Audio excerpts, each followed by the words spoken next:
Y es momento de saludar a nuestro invitado el día de hoy, el doctor Santiago Guarderas, vicealcalde de Quito. Muy buenos días y bienvenido, doctor.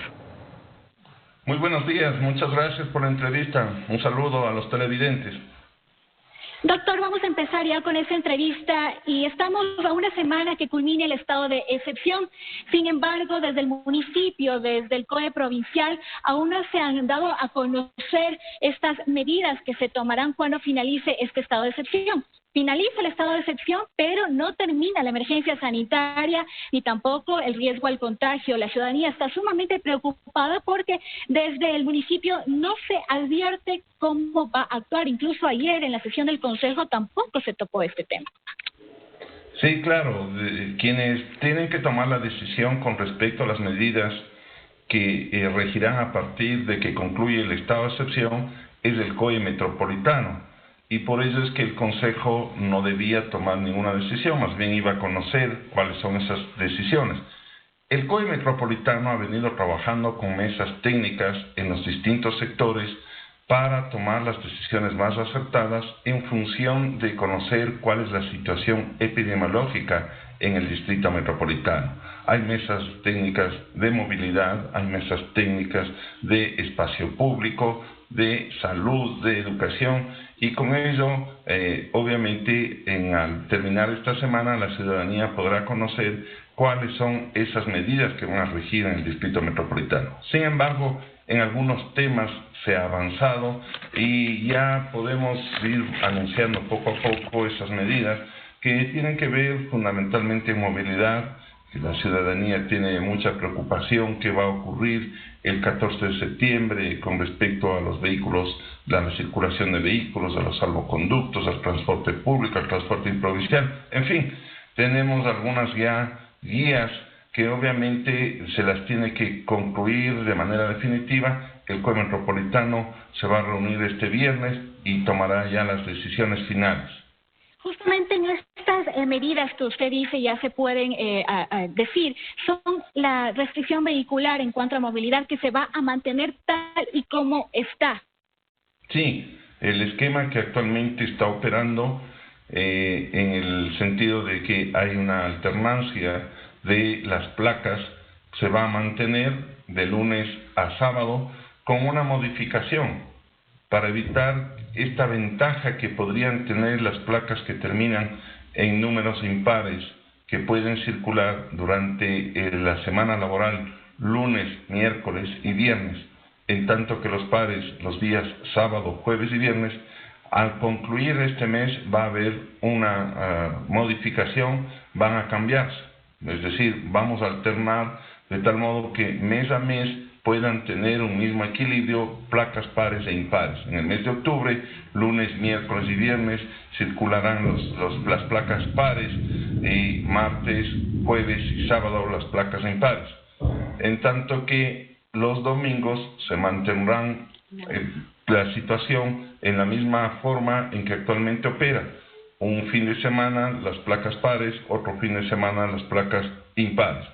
Pero además, tomando en cuenta que en los domingos también hay gente que labora, va a incorporar una pequeña flota de transporte público para que también puedan hacer el servicio y de esa manera que los trabajadores puedan trasladarse al lugar de trabajo.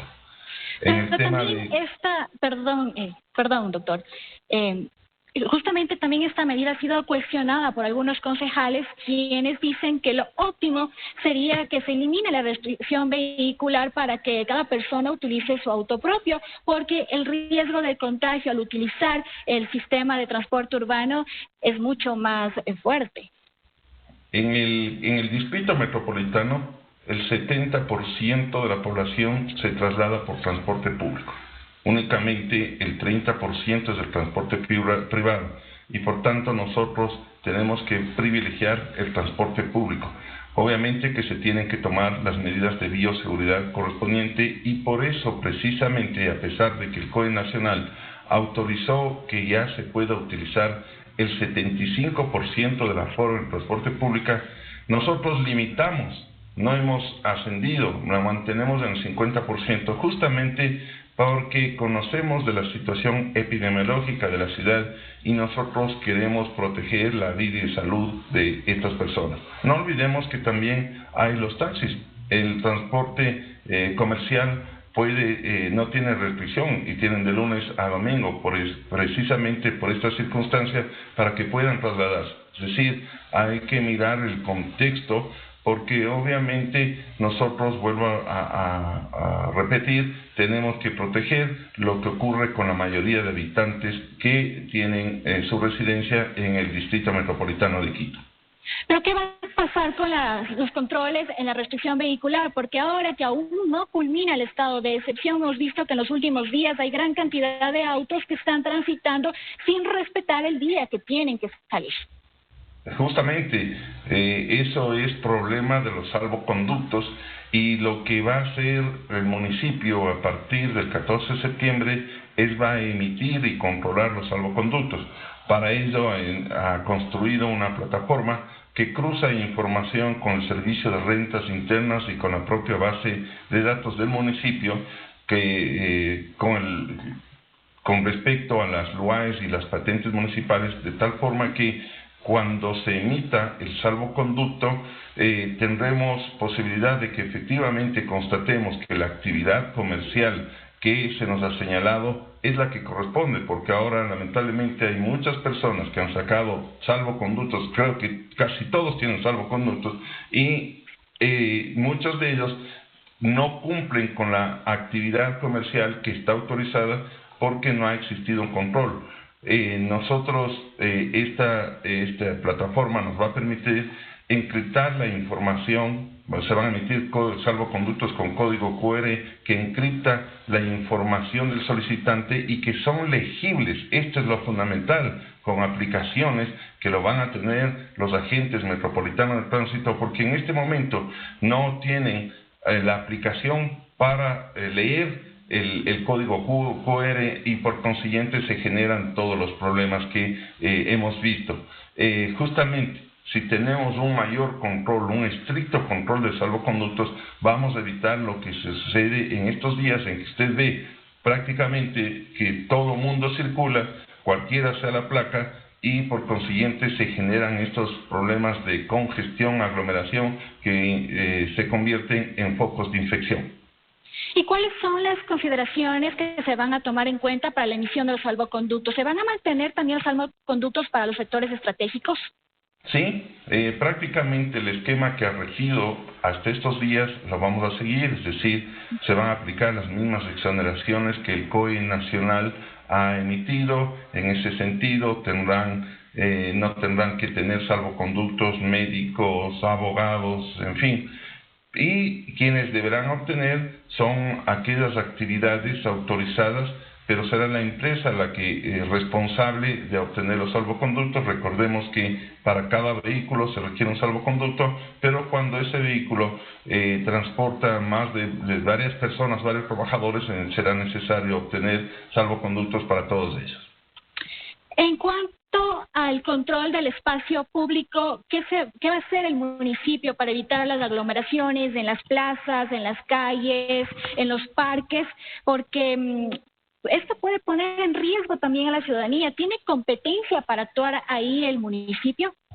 Absolutamente, y por eso estamos tomando medidas, estamos trabajando en las medidas que se adoptarán una vez que termine el estado de excepción. Tenemos que establecer condiciones en que se puede utilizar el espacio público, canchas, juegos infantiles. Recuerde todo tenemos 15 parques metropolitanos, hay más de 1.872 parques barriales, y en todos ellos tenemos que tomar. Ahora, es evidente que hay algunas actividades que ya están autorizadas porque justamente evitan que haya esta aglomeración, que haya la posibilidad de contagio. Uno puede caminar, trotar, correr, realizar actividades deportivas individuales. Lo que no está permitido y está prohibido es hacer deportes en grupo y de contacto. Creo que este tipo de medidas se van a mantener. Estamos tomando todos los conocimientos, informes, estadísticas, para que las resoluciones se encuadren en lo razonable, en lo que permitemos. Estamos claros que hay una situación de varios, incluso psicológica, que hay que tomar en consideración, pero queremos que esa apertura que haga el municipio siempre vaya en la filosofía que ha tenido todo el municipio desde que inició la pandemia, en que toda la situación está subordinada a la salud y protección, de los habitantes en el Distrito Metropolitano, vida y salud. Estas actividades se podrán cumplir siempre y cuando también se tomen en cuenta las medidas de bioseguridad, el uso de la mascarilla, que eso también está ya normado. Absolutamente. Todo esto está, vuelvo a repetir, subordinado al tema salud. Las medidas de bioseguridad son indispensables, son un requisito sine qua non en toda actividad. Si usted el día de mañana está pensando en que vamos a abrir alguna actividad deportiva, todo ello está subordinado a las medidas de bioseguridad. La ordenanza que establece la obligatoriedad de que se use la mascarilla, el distanciamiento social, el lavado continuo de las manos, está en plena vigencia. La ordenanza en que prohíbe que ciudadanos que tienen el COVID tengan que mantener aislamiento obligatorio está en vigencia y por tanto se aplicarán todas las sanciones que ella prevé, porque esto es una decisión de vida, porque solamente si cumplimos con estas medidas de seguridad podemos salir adelante. Fíjese usted que además es necesario que la ciudadanía tenga su corresponsabilidad. Esto no solamente se trata de establecer restricciones, prohibiciones que no las queremos, sino son decisiones que nos permiten mantener la vida y la salud de los ciudadanos. Por eso un llamado a que cumplan con estas medidas de corresponsabilidad que nos van a permitir trabajar de manera conjunta en un problema que todavía está latente. El estado de excepción no significa que el virus se ha ido, el estado de excepción ha concluido por razones jurídicas, pero la emergencia sanitaria se mantiene, el virus está presente y la posibilidad de contagio sigue siendo alto y la mortalidad también. Ahora es responsabilidad ciudadana, sin duda alguna. En cuanto al control de las fiestas clandestinas, ¿ustedes tienen potestad para este control? Porque hemos visto que se han realizado durante el estado de excepción y pensamos que hay todavía un sector indisciplinado en la sociedad y las va a continuar realizando. Los operativos serán hechos en la misma forma que lo hemos venido haciendo y que nos han generado un éxito. Logramos controlar aquellas zonas que se denominan calientes. Indudablemente, el ejército, por ejemplo, ya no podrá participar de estos operativos, pero no olvidemos que el ejército tiene que cumplir, las Fuerzas Armadas, aquellas actividades que están establecidos en la Constitución. Una de ellas es el control de las armas, el requisito de las armas, es decir que aun cuando no existe estado de excepción, el ejército tendrá que cumplir sus actividades constitucionales, de tal modo que seguirán haciéndose este tipo de controles. Probablemente ya no participen en los operativos, pero tienen que hacer esta actividad. Ahora lo puede hacer de manera conjunta o de manera individual. En cambio, la Policía Nacional está en la obligación de hacer, tiene la obligación de controlar la seguridad y por lo tanto los operativos sí se los va a hacer de manera conjunta con el municipio, porque esto sí lo podemos hacer. Nosotros estamos colaborando con la seguridad, nosotros tenemos que controlar el espacio público y por tanto los operativos van a continuar. Justamente con relación a esto, la AME había sugerido la posibilidad de solicitar al gobierno un nuevo estado de excepción en función de otras particularidades producto de la pandemia para que sea diferente al actual y que no tenga ningún problema constitucional, que sea viable constitucionalmente. ¿Ustedes están de acuerdo con esta propuesta? Porque así tendrían justamente el respaldo de la fuerza pública. Yo creo que esto ya no va a ser posible. El dictamen de la Corte Constitucional es muy claro, por lo tanto yo creo que no deberíamos pensar en situaciones que no se la van a dar, sino más bien en cuáles son las medidas que se tienen que adoptar una vez concluido el estado de excepción. Recordemos que no podemos estar viviendo democráticamente en estados de excepción y por lo tanto más bien será trabajar con la AME y con otros consejos cuáles son esas medidas, porque por ejemplo, por darle una idea, en el tema de salvoconductos, un ciudadano no puede estar sacando salvoconductos en un cantón, en otro, si se traslada, y por tanto más bien lo que tenemos que tomar medidas que sean coordinadas y que tengan parámetros comunes para todos los cantones. Muy bien, doctor. En otro tema, el día de ayer en la sesión del Consejo se conoció que para la finalización de la construcción del Metro de Quito faltan 27.6 millones de dólares. ¿Por qué? Si todo ya estaba supuestamente financiado para la construcción del Metro de Quito. Sí, según la gerencia del Metro, han existido rubros que se los denomina imprevistos y que por tanto necesitan ser cubiertos para que la obra física concluya. Estos rubros han tenido que ver fundamentalmente por razones de traslados de tierras, porque fue necesario utilizar un nuevo espacio para poder llevar los escombros, digamos, las tierras que fueron extraídas. Otros tienen que ver con razones ambientales. Finalmente unos rediseños que se hicieron algunas estaciones. Justamente este ha sido motivo de preocupación del Consejo Metropolitano, que ha criticado fuertemente estos rubros.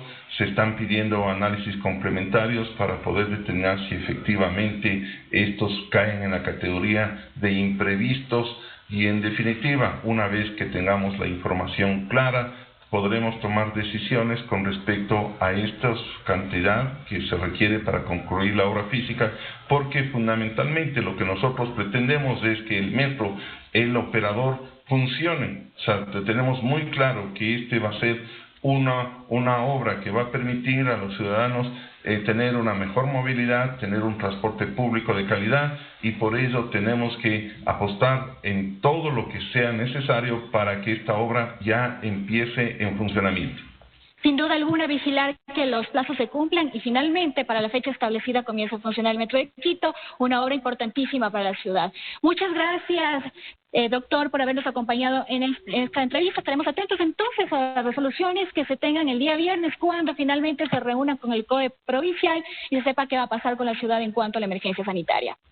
Así es, muchas gracias. Yo lo único que quiero hacer es un último llamado a la ciudadanía a que ayude a la autoridad a que de manera solidaria, disciplinada, nos ayude en el control de la pandemia, cuidándose cada uno de nosotros y cuidándonos a los demás. Si nosotros hacemos los 3 pasos de vida, entonces podremos tener la tranquilidad de que la curva se va a aplanar y que en un momento determinado va a descender. Así es, corresponsabilidad ciudadana. Muchas gracias, doctor, por habernos acompañado en esta entrevista. Que tenga un excelente día. Nos vamos a un corte comercial, pero ya regresamos con más.